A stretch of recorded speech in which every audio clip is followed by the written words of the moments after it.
So, what do you do when a client doesn't go into trance or what you would traditionally consider as being hypnotized? This is a great question, especially if you've been trained in traditional hypnosis modalities, because there's this expectation that hypnosis or trance needs to look like a certain way, right? Which is completely sure there's some truth to that. But it really just depends on what your intention is with working with clients. So if you're a coach or a hypnotist and you're actually working with clients in a therapeutic manner so that they get results that make their lives better and solve their problem, whatever it is that they came to you with, the what it looks like doesn't need to be what however it looks like when a stage hypnotist does hypnosis, right? Because we don't really care about that. You mostly care about the results that they come to you with, the breakthroughs, the investigation phase.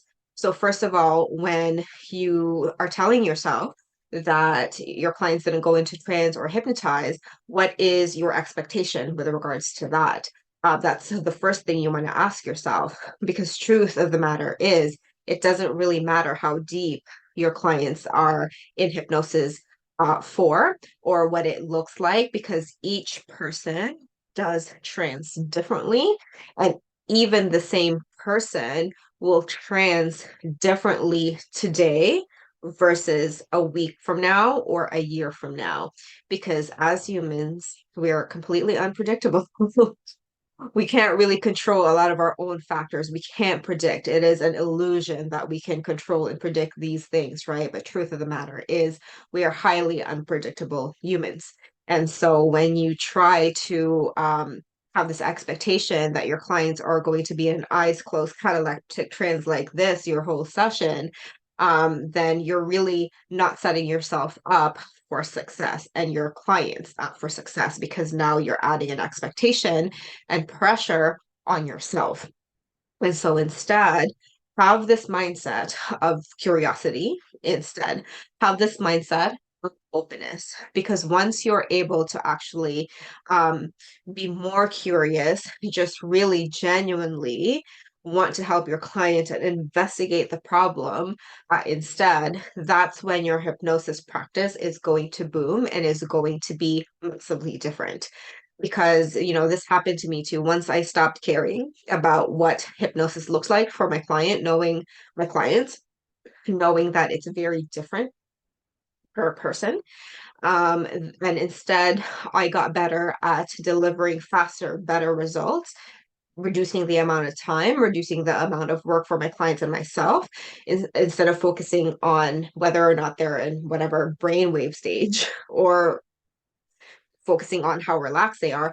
I focused on the investigation, because truth of the matter is that is what's the most important, right? So what to actually answer the question of what happens if your clients aren't going into trance, look at your current process, and instead of focusing on the hypnosis part in your client, how can you focus on investigating your client's problem instead? Because it doesn't matter how deep your clients are. When you get really good at the investigation phase, this detective work phase, then your clients are going to have much better results, and you're going to be known for the person who actually delivers results instead of the hypnotist who makes people fall asleep and go cataleptic. Sure, if you want that reputation, sure, go for that.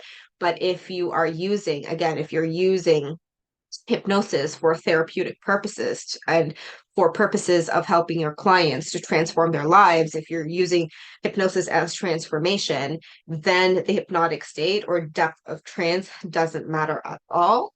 What really matters is how deeply you can investigate the problem. So focus on that instead of focusing on the hypnosis. And this is why we teach this investigative phase in our ACH sessions, because a lot of the traditional modalities and hypnosis training schools don't focus enough on the investigation and detective work phase. They kind of like just tell you what to do, right? They tell you the technique. You got to go through your inner child.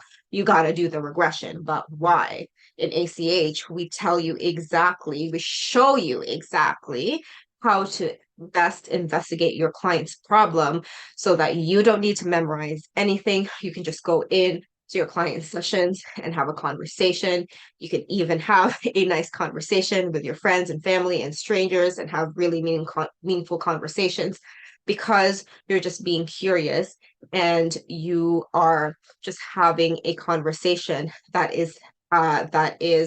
shows that you're caring for the other person, which in and of itself therapeutic enough.